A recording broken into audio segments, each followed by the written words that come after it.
Bueno, muy bien, lo prometido. No digo que es deuda, porque ya deuda tenemos mucho. Germán Martínez, bienvenido. ¿Cómo te va? Felicidades. Un gustazo que estés acá con nosotros una vez más, una vez más en Urbana TV. Y ahora en un rol muy importante, decía yo antes del corte, en una coyuntura tan difícil del país, y te toca llevar adelante uno de los lugares centrales de este tiempo de resistencia del campo nacional y del campo nacional y popular, ¿no? Por las dos categorías, que me parece que son todo lo que está de la raya para este lado. Para este lado. Para este lado. ¿No? Sí, tal cual. Y que hay que ampliar, ¿no? Me parece. Así que, ¿cómo es ser presidente del bloque de diputados en este momento y en esta realidad? Bueno, lo vivo primero con mucho orgullo. Miro para atrás y miro los que le tocó la responsabilidad de conducir el bloque de diputados nuestros y han pasado compañeros de un enorme prestigio, ¿no? Máximo, Héctor Recalde, Juliana Di Tulio, el Chivo Rossi, tanto tiempo, ¿no?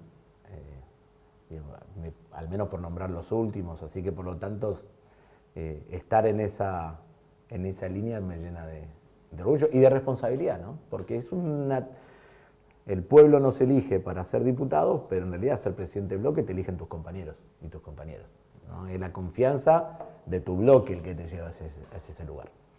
Y por lo tanto lo trato de vivir así, en un contexto, como vos decís, que tiene muchas complicaciones, que soy consciente y somos conscientes que venimos de perder las elecciones de noviembre del año pasado, con todo lo que ello significa, en términos generales y en el peronismo en particular, cuando le toca hacer esas experiencias.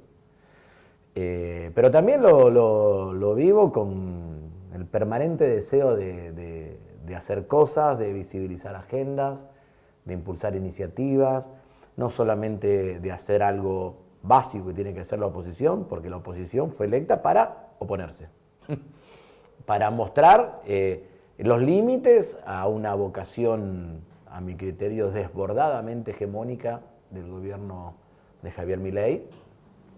Y por lo tanto estamos para poner esos límites en función del esquema de valores, de principios, de ideas que nosotros llevamos a las elecciones. Yo veo el gobierno de Milei y veo lo que nosotros planteamos en las elecciones de octubre y noviembre del año pasado, no tiene nada que ver nuestras ideas con el gobierno de Milei. Por lo tanto, ¿qué hay que hacer? Confrontar estas miradas. Y eso se confronta siendo oposición. Pero entiendo además que hay una demanda de este tiempo que se está abriendo donde hay que oponerse, pero también necesitamos empezar a ampliar ventanas propositivas, donde necesitamos también mostrar una agenda propia. Hicimos un intento satisfactorio en la Cámara de Diputados, por ahora frenado en la Cámara de Senadores, que fue con el tema de la ley de haberes previsionales, de la fórmula de las jubilaciones. 162 votos sacamos en la Cámara de Diputados, fue la votación con mayor cantidad de votos que hubo en la Cámara de Diputados. Y nosotros tenemos que intentar reeditar este tipo de cosas, no solamente que los que nos votaron nos vean siendo coherentes, siendo respetuosos del contrato electoral sellado en octubre y en noviembre del año pasado, sino que además de todo eso nos vean proponiendo iniciativas, alternativas, proyectos que nos digan y que le señalen a la ciudadanía que hay otro camino y que hay otra manera de ver las cosas. Ahora se hace complicado porque uno observa lo que es el bloque de diputados, sí, y ahí, por virtudes tuyas, por virtudes del resto de los integrantes. Siempre colectivas son esas cosas. Por eso, tuya y del resto de los integrantes, hay una decisión, una lectura de lo que es el momento político que dice, bueno, todo con la espalda contra la pared, ¿no? Codo con codo, por lo que está pasando.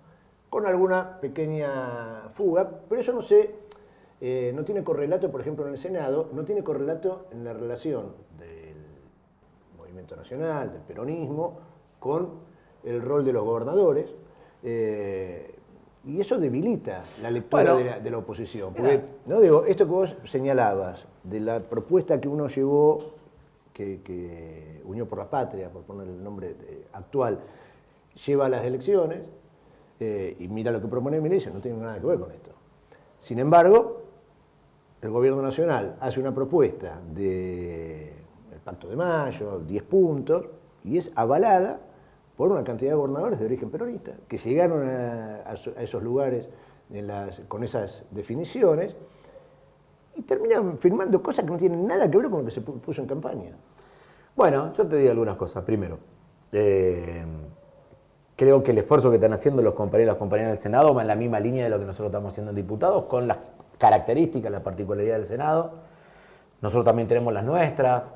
Yo en realidad trato de hablar poco de la dinámica parlamentaria del Senado, porque tiene sus vericuetos que no son mi especialidad. Sí, creo conocer bastante lo que pasa en la Cámara de Diputados por el trabajo hace mucho tiempo. Sí, son características distintas. Son distintas. Desde el punto de vista de que está, obviamente, es la Cámara que representa los intereses de las provincias. Nosotros tenemos mayor posibilidad de ver un conjunto de dinámicas que hacen a la vida cotidiana del pueblo argentino, así que eso no solamente lo dice la Constitución, sino que se nota. La Cámara de Diputados es una cámara muy epidérmica, donde no te enterás de los problemas, te enterás a flor de piel, aparecen permanentemente, nos aparecen en las provincias donde vivimos, en la ciudad donde vivimos, también te aparece acá, te tocan timbres, suben a los despachos, te cruzas con gente en la calle, vas a tomar un café y te encontrás con un grupo, está permanentemente en diálogo con la sociedad, con todo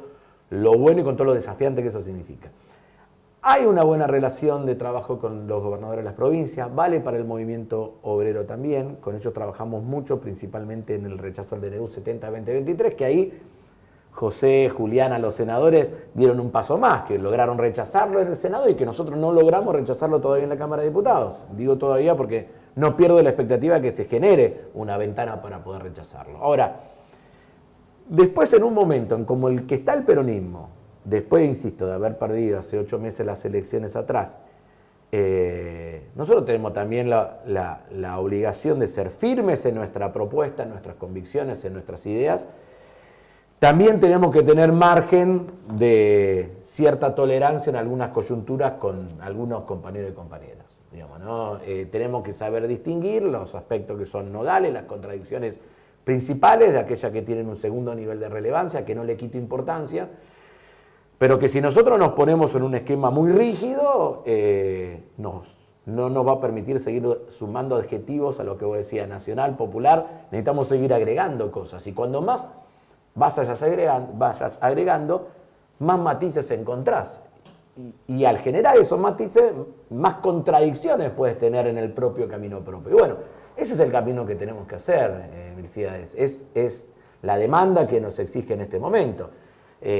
Con los que yo voté la ley para poder mejorarle los saberes a los jubilados, muchos de ellos después fueron y votaron la ley base de mi ley. Y yo no le cuento las costillas, yo trato que la mayor cantidad de veces estén con nosotros y que la menor cantidad de veces estén del lado contrario. ¿Y por qué recién hacías mención, te iba a preguntar, por qué el DNU no puede ser tratado en la Cámara? Y porque ahí nos están faltando, yo en todo lado donde voy hasta lo digo en voz alta, los números tengo en memoria, nosotros somos 99 nuestros, 5 diputados de la izquierda, 104, 2 diputados del socialismo santafesino, 106, Natalia de la Sota, 107. Y después empiezan los grises. Faltan 22 para el quórum y la votación. 22. ¿De dónde pueden salir esos 22? O de distintos sectores del radicalismo, o de parte del bloque de Hacemos Coalición Federal, que es el que lidera Pichetto. Hasta ahora, esos dos espacios, excepto en el tema jubilaciones, estuvieron más proclives a acordar con Milei que a armar un esquema de trabajo opositor para generar una agenda alternativa en la Cámara de Diputados. ¿Eso es eterno? No, a mi criterio no. ¿Por qué? Porque yo los vi como en los primeros meses de esta nueva conformación de la Cámara, ellos estaban hasta casi más preocupados por distanciarse de nosotros, por estar lejos del peronismo, que por otra cosa. Pasan los meses y hoy tienen otro problema, que es qué tan cerca o qué tan lejos están de Milei. Porque si están muy lejos de Milei, estos son grupos que les gusta tener el calorcito del poder oficial. Le gusta tener diálogo con los ministros, le gusta conseguir no sé qué cosa para tal lugar, le gusta tener que los traten. A Santiago Caputo le dicen Santi. Ese tipo de cosas que le gusta, el coqueteo con el poder, digamos, ¿no? El apunamiento de la alfombra roja. A mí no no, de hecho soy diputado, estoy acostumbrado a manejarme en un ámbito de poder. Pero esas cosas no me develan, no me gusta ir a Casa Rosada por cosas innecesarias, no me gusta juntarme con Franco por cosas que no necesito juntarme con Franco, todo ese tipo de cosas no le doy bolilla. Pero hoy, si ellos se alejan mucho, el poder, el calorcito del poder no los cobija. Ahora, si se acercan mucho, tienen problemas. Porque está habiendo un deterioro progresivo, pero sistemático, en la opinión de los argentinos y argentinas respecto a Javier Milei. Y ellos dicen, si a Milei se le complica, a nosotros nos arrastra. Pero si a Milei le va bien, nosotros nos quedamos sin lugar político para andar. ¿Qué es lo que dijo Bullrich la semana pasada?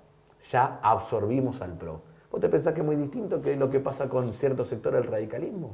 ¿O que es muy distinto lo que pasa con algunos sectores de estos partidos provinciales? Estas cosas pasan. Vi una encuesta este fin de semana, me gustan leer encuestas. Sí, salieron varias, ¿no? Estos días salieron varias encuestas. No, pero una que no salió a ningún lado, Tucumán. Ajá.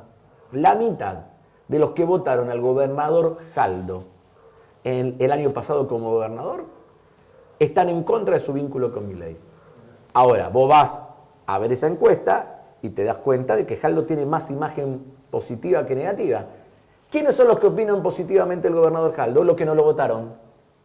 O sea, los que votaron en su momento a Sánchez del radicalismo, los que votaron a Bussi, ¿no? Sí, entonces te empiezan a apoyar los que no te votaron. ¿Y qué pasa si los libertarios ponen un candidato a gobernador en Tucumán dentro de 3 años? ¿Qué pasa si el año que viene le arman una lista de diputados? A mi provincia, la provincia de Santa Fe, gobernado por un radical, Maximiliano Puyaro, él sacó el 60%. Y si le armo una lista de los libertarios, ¿cuántos votos sacan? Entonces digo, hay que tener mucho cuidado con estas cosas. Por eso yo creo que ante tantos movimientos, ¿te acuerdas cuando decíamos no te muevas tanto que no va a salir ninguna foto? Sí. Acá lo que tiene que hacer nuestro espacio político es garantizar el posicionamiento político donde tenemos que estar parados. Ahora, y yo creo que es en un respecto irrestricto a lo que militamos para ganar las elecciones que no pudimos en octubre y noviembre del año pasado. Ahora, en esta línea, una cosa es la realpolitik, ¿no? Esto la necesidad de los armados, las negociaciones, las especulaciones, lícitas, imprescindibles en cualquier, los análisis. Yo lo que te estoy diciendo es que la realpolitik hay que poner en un segundo plano, que hay que poner la representación por arriba. No, por eso digo, esto que vos describiste, estos ingredientes forman parte de lo real. La identidad, ¿no? La identidad, ¿hasta qué punto hay que sostenerla? Porque uno, en mi caso, observo con preocupación, te diría, el permanente conceder ante definiciones que se van construyendo, ¿no? El sentido común. Entonces, algo había que hacer, ¿no? Era un ajuste, el ajuste había que hacerlo. Entonces aparece eso como una definición, verdad revelada, el ajuste había que hacerlo. Y ya ahí empezaba a conceder. Te pongo esto como ejemplo máximo, con otras definiciones, donde el liberalismo, o la derecha, o esto que gobierna hoy, que es una cosa rarísima, avanza sobre las definiciones propias. Bueno, no es el lugar donde está nuestro bloque parlamentario, por ejemplo. Nosotros nunca entramos en ese juego.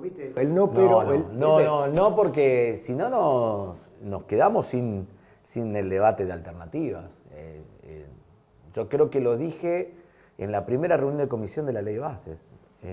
No es cierto que el único destino que tenga la Argentina es el del ajuste inexorable y bajo la modalidad de shock. Había otra alternativa y hay otra alternativa en la Argentina que probar con las cosas con las que Milei no prueba, ¿no? Y si prueba con que crezca la economía en lugar de llevarla a la recesión, si prueba con más ingresos en los bolsillos de los trabajadores y los jubilados en lugar que con menos, si prueba subsidiando tarifas de electricidad en gas en lugar de sacarle los subsidios a la gente, si prueba con intervenir en una cuestión tan básica, el costo del transporte, porque acá yo veo algunas cosas también Ustedes que se ven en distintos lugares por distintas plataformas también.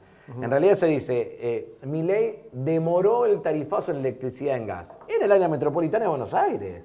En el interior no pasa eso. Estamos con el tarifazo a full, pero multiplicado por 10 en algunos lugares, ¿no? Tenemos presentaciones de provincias importantes, Tierra del Fuego, con amparos colectivos solicitando que frenen el tarifazo del gas natural en la provincia, ¿no? Y la situación de las pymes en la franja central del país es totalmente crítica, entre otras cosas también por el tarifazo eléctrico y el tarifazo del gas. Y ni que hablarte en la zona norte del país, donde directamente no hay gas natural y la garrafa ya ni siquiera llega por garrafa social. Entonces, digo, hay una agenda de temas que nosotros tenemos que demostrar permanentemente que ha habido y hay una alternativa a lo que está proponiendo Javier Milei. No creo en esa idea de que para interlocutar con sectores que pudieron votar a Milei hay que ser condescendientes con sus diagnósticos, porque a mi criterio ese diagnóstico es un diagnóstico equivocado. Pero percibís eso. ¿Pero cómo no lo voy a percibir? Bueno, eso sucede todo el tiempo. Sucede y es parte del debate político, ¿no? Es parte te pongo una situación de esta semana del Congreso. 6 diputados nacionales, La Libertad Avanza, agarran un vehículo de la Cámara de Diputados y se van a ver a genocidas a la cárcel de Ezeiza, condenados por delito de lesa humanidad. Bueno, yo no los quiero en la Cámara de Diputados. Hay que llegar hasta las últimas consecuencias. Pero no porque van y realizan una visita a un preso o a un condenado, sino que yo quiero saber qué es lo que fueron a hablar con esos presos y con esos condenados. Porque si ahí se está negociando o una amplitud en la prisión domiciliaria, o ahí se está negociando un proyecto de ley de amnistía, o ahí se está negociando un indulto del presidente, ya estamos hablando de otra cosa. Entonces hay que saber qué es lo que está pasando ahí. Ahora, todos lo salieron a repudiar, salieron los radicales, sectores del PRO, la coalición cívica, los socialistas, partidos provinciales, todo el mundo repudió el hecho de ir a realizar esa visita. ¿Cuánto van a acompañar en que efectivamente podamos llegar hasta las últimas consecuencias en el análisis de lo que pasó en ese viaje? Vos presentaste el proyecto. Pero claro que de la comisión, que es un paso. Ahora, es indispensable. No son las comisiones que hablaba Perón, para que no pase nada. No, una comisión de 5, el reglamento interno, artículo 188, te plantea eso, 10 puntos. Ahora, ¿van a acompañar que se avance en ese sentido? Vamos a averiguar.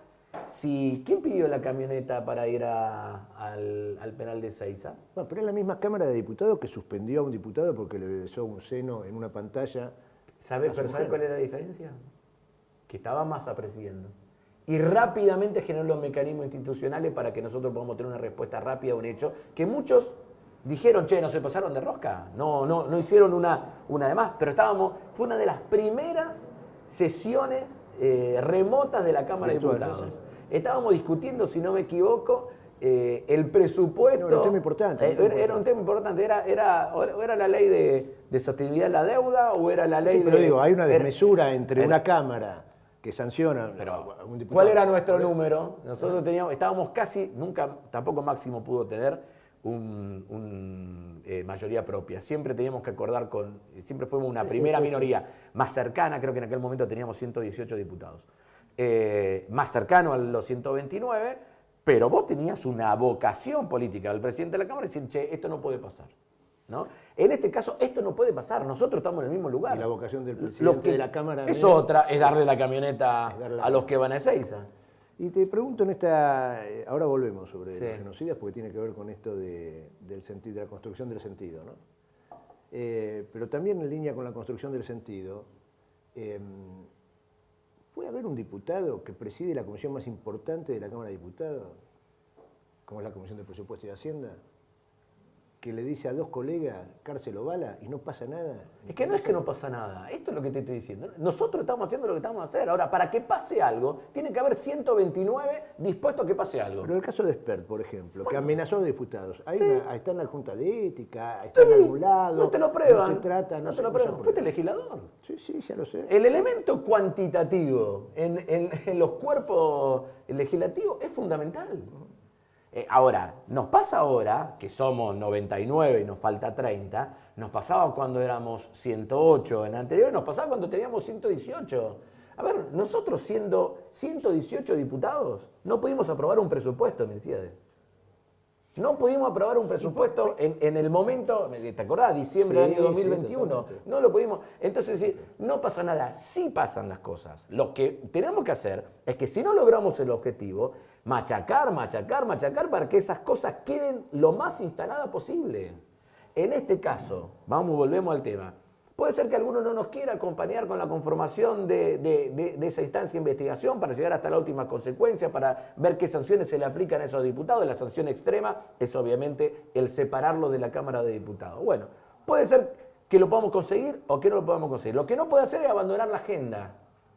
Entonces, principalmente cuando sos oposición. Cuando sos oposición, nuestro camino es garantizar la agenda, tener claridad en lo que nosotros estamos queriendo, buscar la manera. Ahora, saber que para poder lograrlo, tenés que llegar al número mágico de los 129 en la Cámara de Diputados. Si no, no es. Ahora, vos después me decís, che, loco, ¿qué haces con el DNU? ¿Sabes con quién tengo que arreglar para voltear el DNU? Con los que quizá no quieran hacer la investigación para castigar a los que fueron a Ezeiza. ¿Y qué hago? Bueno, claro, es paso a paso, ¿no? Entonces, no. Claro. Ahora, si el tema es Ezeiza, cobra volumen, nos empezamos a dar cuenta que los diputados que fueron no todos tenían del todo claro a qué iban, que a nadie le dijeron que iban a verlo a Astiz. ¿Quién pidió la camioneta? ¿Se pidió por un trámite oficial o fue de palabra? Si fue un trámite oficial, ¿quién la presentó? Eso devela que hay alguien que era el jefe de la excursión a visitar a los genocidas. Y si nadie le hizo el trámite formal y lo arreglaron de palabra, ¿quién es el funcionario político que dijo sí? Ese tipo de cosas le tenemos que seguir. Fíjate lo que nos pasó con el oro. El oro y el Banco Central. Sí. Sergio Palazzo me dice, mirá, tengo esta información, lo voy a transformar en un pedido de informe. Hacelo, obviamente. ¿Querés que acompañe? No, vamos, listo. Presentó el pedido de informe. A los 2 días un periodista, amigable al poder, le pregunta a Caputo. Caputo blanquea que lo estaban haciendo. Hoy ya Clarín le destinó 2 páginas al tema del oro. Sí. Entonces, insistir, buscar. El tema, claro, uno se preocupa porque dice, bueno, estos personajes, estos cómplices, ¿no? Que va a haber un genocida acusado y condenado por delito de lesa humanidad. Siempre me gusta aclarar, ¿no? Delito de lesa humanidad es porque sigue ocurriendo el delito, ¿no? Claro. Sigue ocurriendo, o sea, esos tipos, esos excrementos, esas lacras que están ahí, siguen cometiendo el delito, porque no dicen dónde están las personas que fueron apropiadas, dónde están los restos de los que fueron asesinados. Bueno, entonces los que lo van a visitar son cómplices de eso, ¿no? Los que van a pregañar ideas como esta. Ahora, lo que asusta es el aumento del consenso social para ese pensamiento. Si está en disputa ese pacto que establecimos en la sociedad, que permitió... Bueno, a ver, vamos estos 40 años. ¿Está en disputa eso o no está en disputa? Siempre está en disputa. Te voy a decir. Estuvo en disputa en la segunda mitad de los 90 y vos y yo militamos en contra de todo eso. Cuando teníamos el calorcito de un gobierno con el paraguas ideológico del peronismo que le había dado el indulto y otras cosas más. Sí. ¿No? Entonces, estaba en disputa también en ese momento. Ahora, mientras que estaba en disputa y vos militabas acá y yo iba a ver a Eve a los recitales de Amnesty al Estadio Rosario Central en Rosario y que esa agenda estaba presente cuando Néstor Kirchner gana la presidencia de la Nación. No estaba. Esa agenda era una agenda nuestra, de determinados círculos de la vida partidaria, los organismos de derechos humanos en primer lugar, las abuelas, las madres, los hijos. No era una agenda. Y hubo alguien que llega y que transforma un tema en un tema de agenda, que a mi criterio es la cuarta bandera del peronismo. Esa para mí es la idea. Pero no estaba en agenda en cierto aspecto, pero estaba instalado el consenso del nunca más. Estaba vigente el pacto, estaba vigente la idea de los 2 demonios, Milciades. Sí, pero estaba el consenso del nunca más. Estoy de acuerdo con lo que decís, pero digo, el consenso del nunca más, ese consenso social del nunca más, hoy...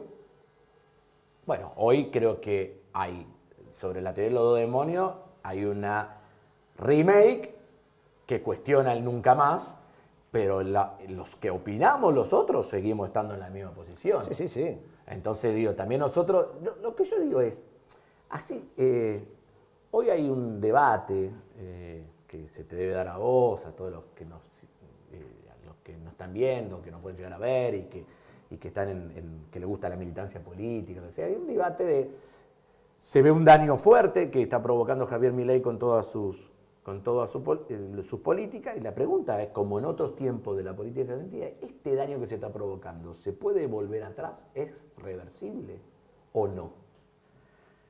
Y yo con lo mismo que te digo, que así como no hay éxitos ni logros definitivos, tampoco hay derrota definitiva. No soy un inventor, lo han dicho otros más importantes que yo en todo esto. Pero nosotros tenemos la obligación y la responsabilidad de plantearle a los que se sienten en algún lugar identificados con nuestras ideas, de que nosotros el camino que tenemos que recorrer es para dar vuelta esto que se está haciendo. Y seguir dando los debates que tengamos que dar. A veces el vientito es más a favor, a veces es marcadamente en contra, a veces hay contextos internacionales que te favorecen, a veces esos contextos internacionales no te favorecen, al contrario, pero vos das la disputa política igual de ese tema. A veces ganás, a veces perdés, pero las das igual. Y no entrás en una situación donde vos renunciás a la defensa de ese tema porque puede llegar a haber un clima social en sentido contrario. Edad de imputabilidad de los chicos de la niña. 13 años. 13 años ahora, digamos, ¿no? Yo soy de la ciudad de Rosario, vivo en una ciudad donde la última vez que estuvo en la agenda de todo el país fue por 4 asesinatos en 5 días. Uno, el crimen de un pibe joven, mayor, que trabajaba en una estación de servicio, donde le pone un tiro un pibe de la edad de la que estamos hablando. En ese lugar vivo yo. Ahora, yo estoy en contra de la baja de la edad de imputabilidad. No voy a hacer cálculos electorales. Probablemente no me convenga estar en ese lugar. Probablemente alguno hasta me acuse por estar en ese lugar. Pero yo creo que la solución para ese problema, aunque me pongo recontra el lugar y nunca uno le va a alcanzar para ponerse en el lugar de la víctima y de su familia y de su novia y de su pareja, nunca vamos a poder ponernos plenamente en ese lugar. Pero a pesar de todo eso, la solución no pasa por el otro lado.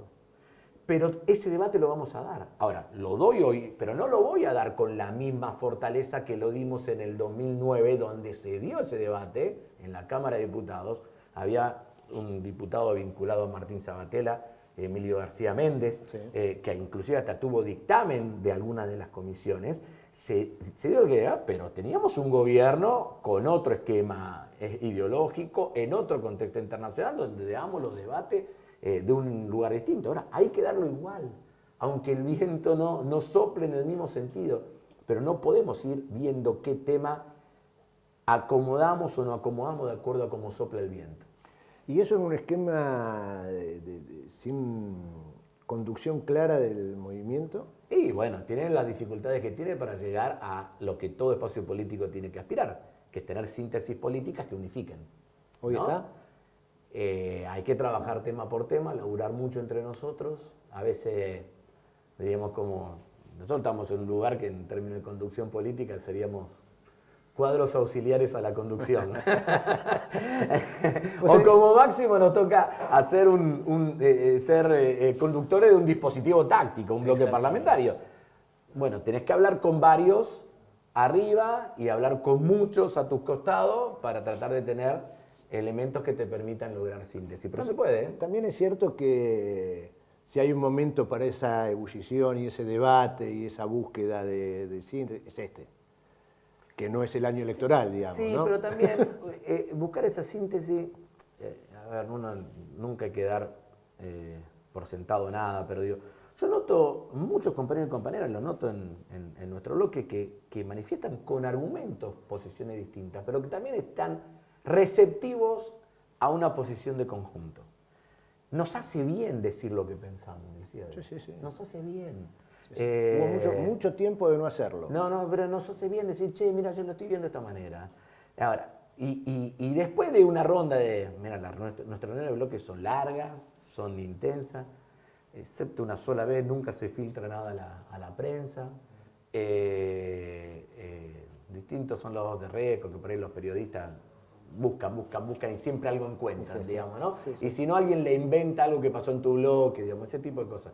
Pero en general, la reunión de bloque de nuestros compañeros tienen mucho compromiso con eso. Es un hábito que hay que seguir fortaleciendo, la conducta para un funcionamiento colectivo, pero es bueno que se digan las cosas y que tratemos de llegar a posiciones de conjunto lo más unificadas posible. Esa es la aspiración de todos. A veces cuesta, insisto, pero hay que seguirlo intentando. Hablando del tema de los diputados, fíjate cómo sigue la escalada, ¿no? Dos noticias de hoy. Una, Petri con la designación de designados asesores que son tipo personal que reivindican la dictadura, las torturas, ¿no? Silvia Ibarzábal y Arturo Larraure, ¿no? Que se suman a trabajar este último del Centro de Estudios Legales del Terrorismo y sus Víctimas, lo que conduce Villarruel. Eso es Villarruel. Y la otra, más atroz, más preocupante, mucho más preocupante, tiene que ver con lo que se anunció días atrás de la formulación de la Agencia Federal de Inteligencia, transformándola en la CIDE, la antigua CIDE, con las 4 secretarías, y hoy 100.000 millones de pesos para gastos reservados. Para gastos reservados en la CIDE. Bueno, primero, trato, porque todo se me dice que 100.000 millones de pesos es mucha guita, ¿no?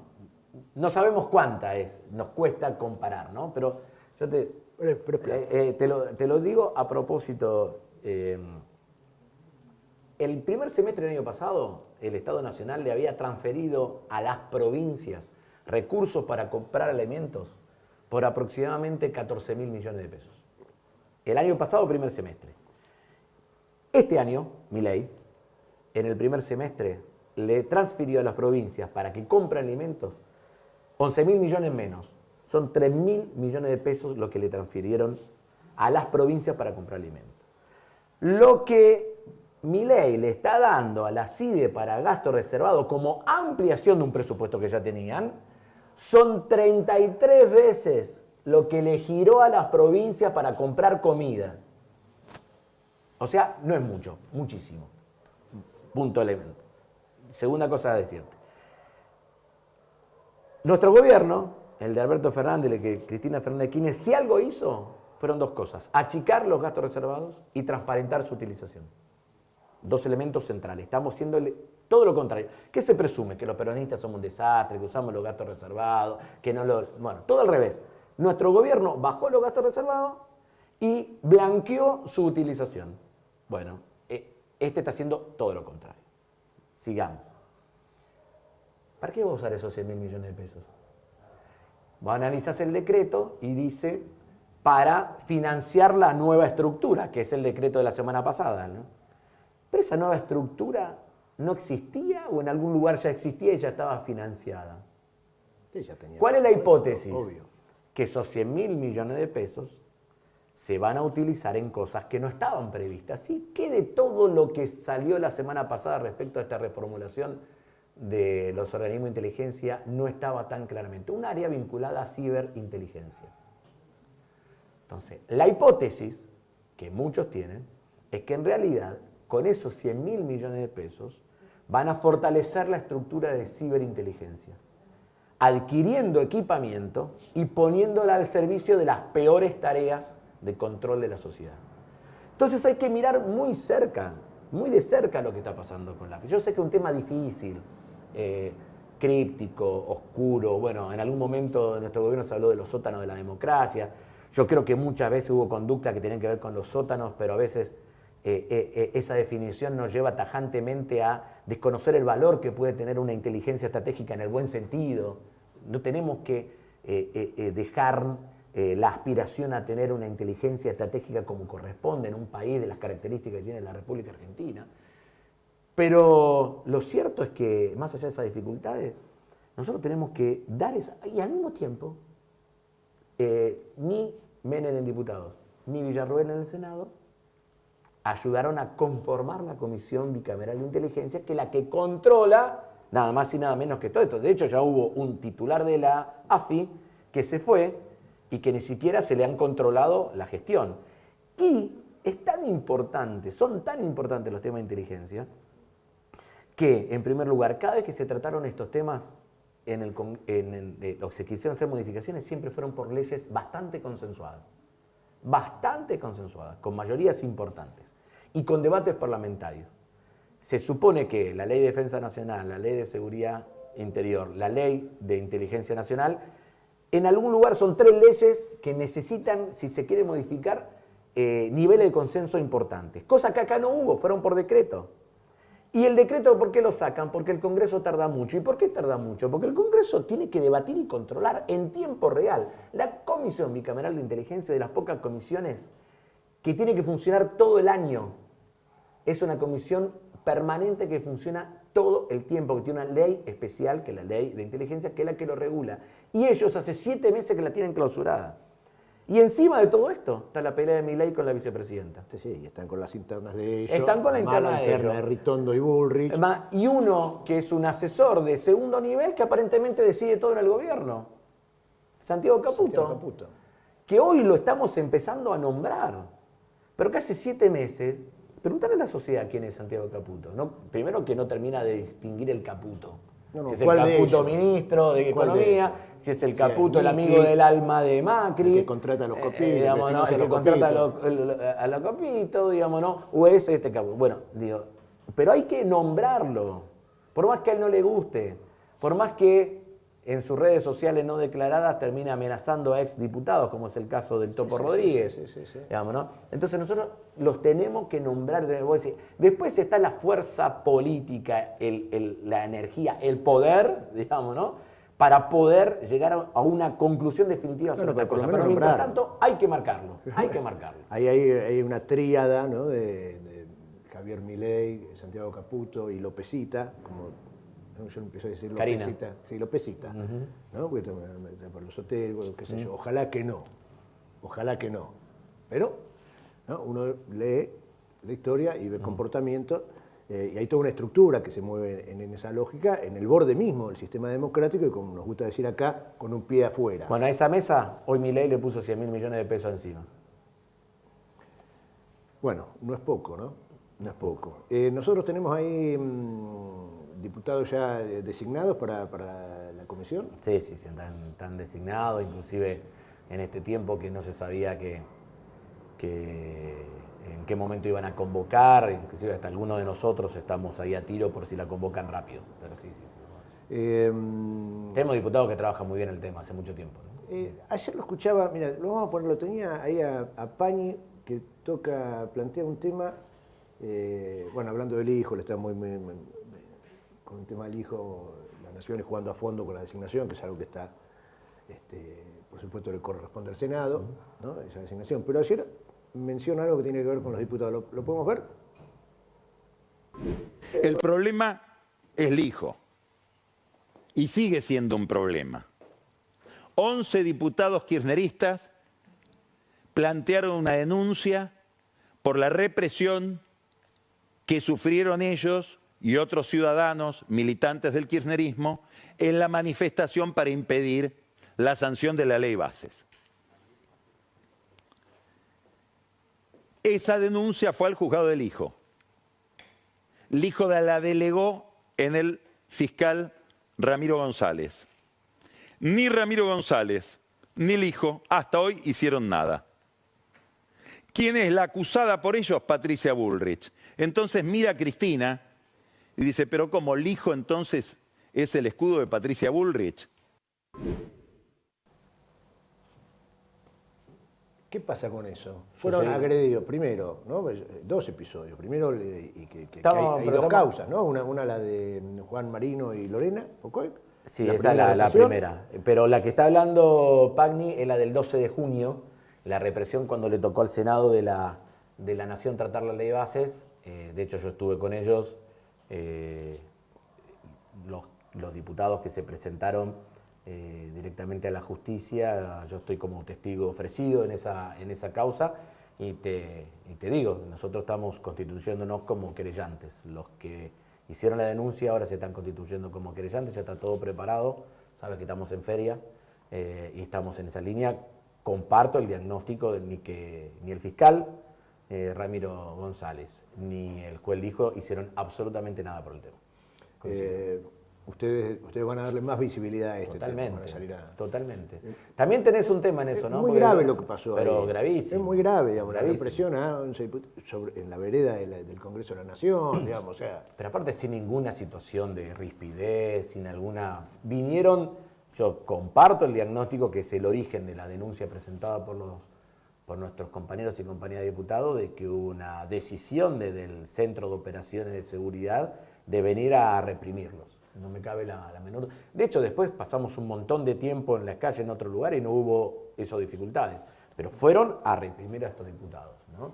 Y nosotros tenemos que constituirnos como querellantes, lo vamos a hacer y vamos a avanzar hasta la última consecuencia. Y que el que no se quiera hacer cargo, que no se haga cargo. Pero hay que exponer esa situación, coincido. Vos decías, ya vamos a ir terminando, vos tenés se ha ido largo, yo seguiría charlando largo rato, estoy viendo muchos mensajes que están llegando ahí en algo que no suelo hacer, pero abrir lo que está pasando ahí en YouTube, en el vivo, bueno, mucha gente está ahí comentando, contenta con la entrevista.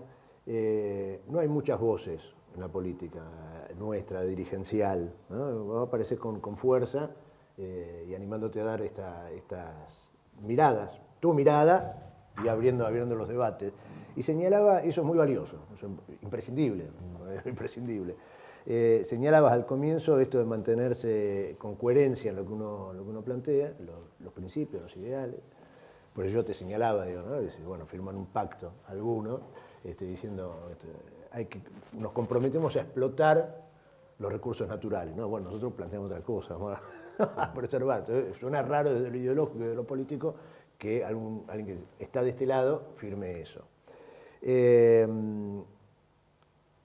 ¿No tenés la sensación que, o el análisis, que desde el movimiento nacional y popular, hace un rato largo que no le encontramos el agujero al mate a la nueva situación económica y social de esta etapa del capitalismo? ¿Esta es la última pregunta? La última.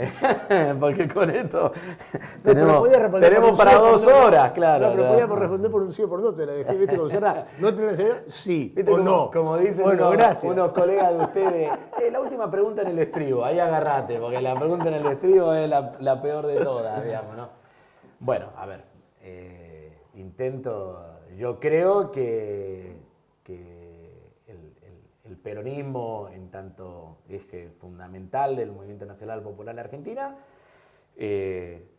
nació la política argentina con otro capitalismo en la cabeza, ¿no? Aún con sus críticas al modelo de funcionamiento de ese capitalismo, tenía claramente en la cabeza un capitalismo de índole más claramente productiva, generado en su momento en el contexto de la Segunda Guerra Mundial, con todas las dificultades y las tendencias que ya se venían, que en el esquema de ganadores y perdedores de la guerra iba a haber tendencia de otros países a, obviamente, a incrementar su dominio sobre nuestros lugares, y además de todo eso, que la vía para meterse iban a ser los que en aquel momento se hablaban los grandes trusts, ¿no? Las multinacionales, que podían tener conductas hegemónicas, monopólicas en cada uno de los lugares. Bueno, así nacimos. Eso ya en el gobierno del Frejuli en el 73 ya era otro panorama, ¿no? Ahí ya nosotros teníamos la doble crisis del petróleo, la caída de la convertibilidad entre el dólar y el oro, ya era otra cosa. Y nos costó, más allá de las contradicciones internas en el movimiento, nos costó encontrar ese pacto entre la producción y el trabajo que el general Perón, recordamos hace poquito tiempo los 50 años de su paso a la inmortalidad, pero las últimas energías Perón las puso en tratar de que eso funcione, ese acuerdo entre la producción y el trabajo. Nosotros en la primera experiencia democrática de gobierno de signo justicialista nos fuimos para cualquier otro lugar.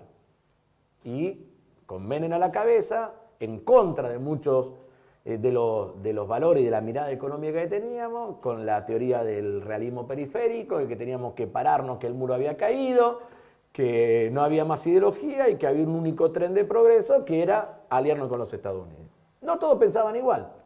Había otros, me acuerdo, Jorge Castro, que planteaba que todo eso estaba bien, pero que teníamos que entender que teníamos una ventaja comparativa y competitiva en la producción de alimentos y ahí había algo, China, que podía disputar ese liderazgo de los Estados Unidos. Pero que en un caso o en el otro no nos daba a nosotros, a la Argentina, otro rol que no fuese ser la segunda, el furgón de cola de una potencia extranjera.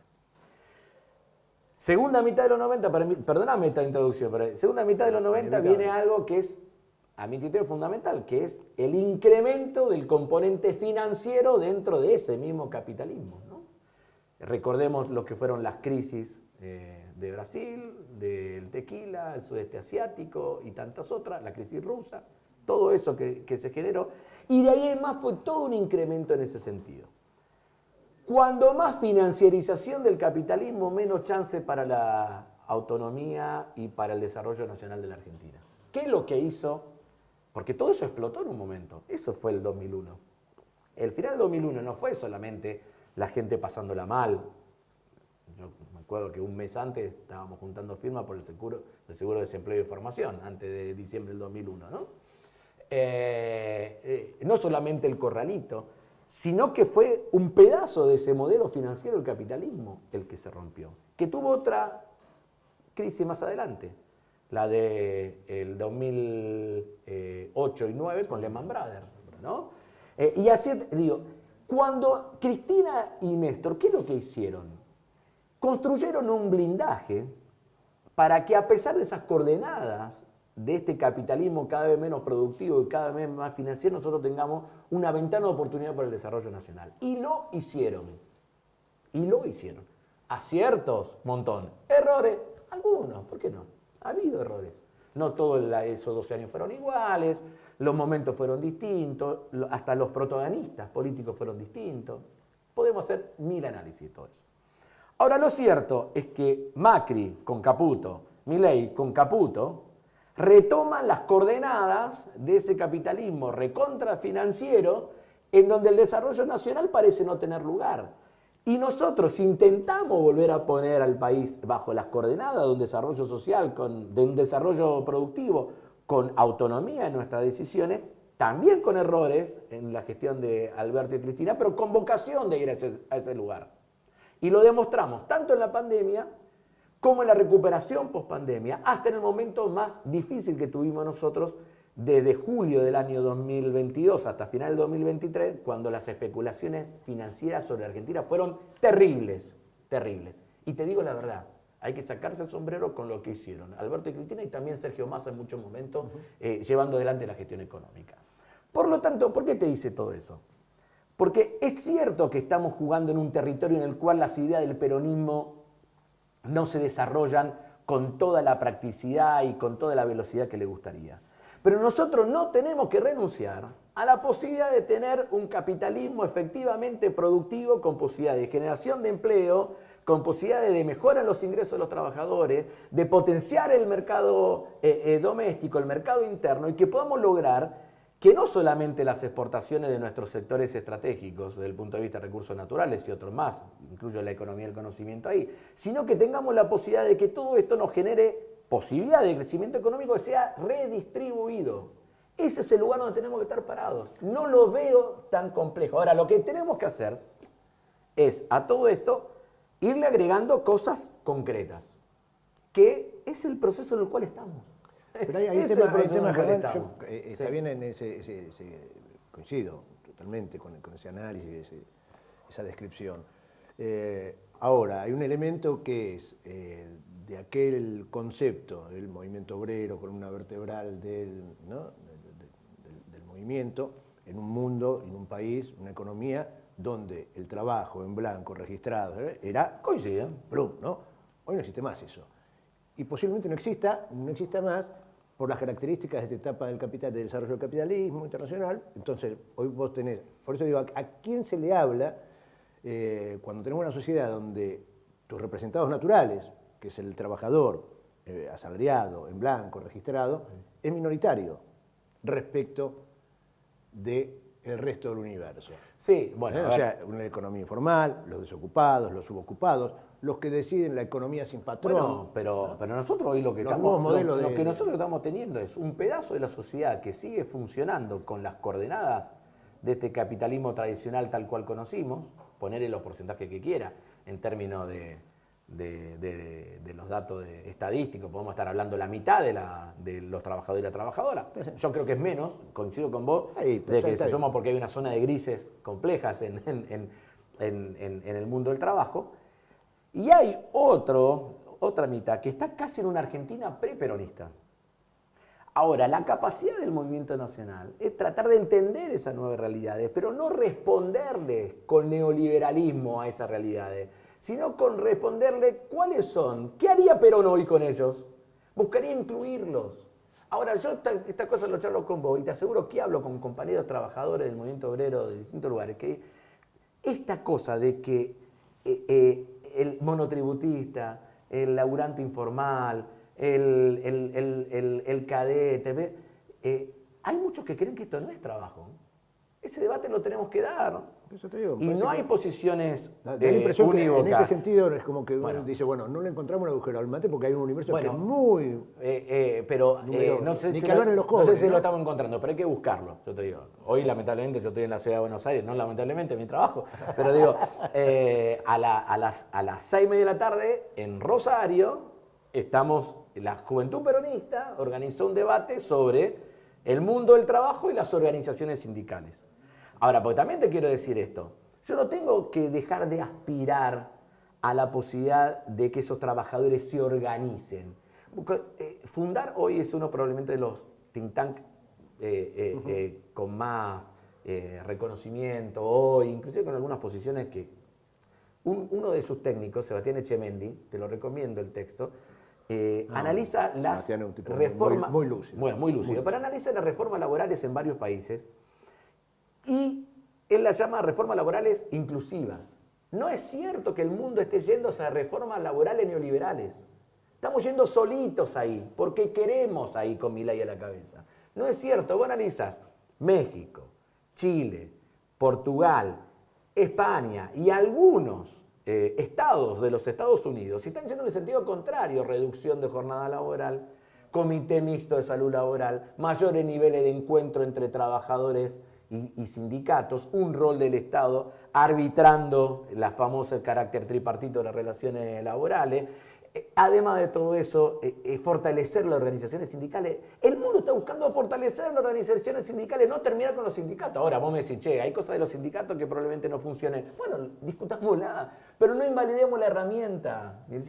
Digo, esas son las cosas que tenemos que hacer. Pero estos debates sinceros nosotros los tenemos que dar. Lo tenemos que dar en nuestros espacios, lo tenemos que dar en nuestros lugares, tenemos que discutir estas cosas. Ahora, si vos me decís, no, mira, armemos un peronismo para que sea el aliado bis de las reformas laborales neoliberales de Milei. No, ahí yo no quiero estar. Ahí no quiero ser condescendiente con eso. Yo quiero discutir la realidad del trabajo con las coordenadas nuestras. Y nosotros cuando fuimos a la elección, no le dijimos ni flexibilización laboral, ni nada. Nosotros estábamos en aquel momento discutiendo reducción de la jornada laboral, comité mixto y licencias parentales. ¿Qué tiene que ver con esta agenda? Así es. Digamos, ¿no? Entonces digo, hay una agenda alternativa y posible, pero a veces la sensación es de... Mira, ayer le leía a lo que... ¿Me permití algo? Sí, cómo no. Bueno, cómo no. ayer nosotros hicimos en Rosario, actualizamos todas las autoridades, hicimos actos por zonas de Rosario con las unidades básicas. Allá tenemos una unidad básica por cada seccional policial, ¿no? Entonces tenemos 24 unidades básicas en la ciudad de Rosario. Y le leía que en julio del 47, en un discurso La tenés dirigido... activa Norma López, ¿no? ¿Eh? La tenés a Norma trabajando mucho, ¿no? Norma es concejal de la Por ciudad de eso. Rosario. Sí, no integra la organización del PJ. Mirá. Y el general Perón en el 47, en la cena de camaradería de la Fuerza Armada, que es un hecho que se hace todos los años, que es el jefe, quien tiene el comandante en jefe de la Fuerza Armada, junta a todos los mandos militares. Le dice Perón, 46, fíjate que veníamos arriba, hacía un añito y medio que habíamos asumido, un añito y algo más. Debemos huir de los pesimismos que limitan nuestra actividad, reducen nuestro rendimiento y estancan el progreso. Debemos hacer oídos sordos a toda clase de derrotismo y decepciones individuales, porque muchas veces son simple consecuencia de defecciones, de deslealtades y de insuficiencias. Debemos apuntar bien alta la flecha, lo usaba siempre el ejemplo de la flecha, el general Perón, digamos, ¿no? Con que pretendemos alcanzar nuestros objetivos. Yo creo que es por ahí. Hay que eliminar toda forma de pesimismo y de derrotismo. Es mentira que las cosas no se pueden modificar, no es cierto que no se puedan cambiar las cosas, lo que lo tenemos que hacer es buscar, transformar desde nuestras ideas. Y a mi criterio, no sé quién va a ser el líder de lo que va a venir, pero te aseguro que va a tener que tener muchas de las cosas que tenía Néstor Kirchner. Muchas de esas cosas, ¿no? Te recomiendo, el año pasado los compañeros del Instituto de Formación Política de Néstor Kirchner hicieron una reedición de un viejo diálogo de Kirchner con Torcuato Di Tella. Ah, sí. ¿Viste? Lo tenés el librito. Tengo el original, sí. Pero, bueno, la agenda es una agenda absolutamente pertinente para el tiempo que viene. Pues si pasó el tiempo, sí, pasó el tiempo. ¿Es cíclico? No, no es cíclico. Son nuevos desafíos sobre una agenda que siempre va a estar en tensión y siempre va a estar en debate en la República Argentina. Ahora, ante eso tenés que tener vocación política por transformar, punto uno, identificación, cuáles son los temas en los cuales hay que meterse sí o sí, y que no podés meter más la tierra bajo la alfombra. Y tercer tema, expertise técnica, capacidad técnica para hacer las cosas que tenés que hacer.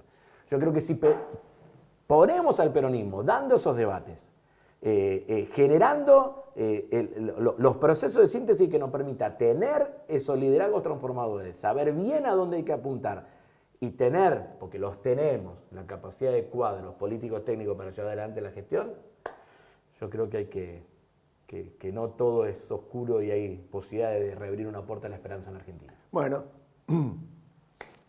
gracias por la visita. No, gracias a vos, che. Enriquecedora charla. Esperemos repetirla. Si me putean mucho... No, para nada. Bueno, un gustazo que nos dimos. No, yo estoy a disposición, che, y felicitaciones a todos y todos los que llevan adelante el canal. Bueno, muy bien.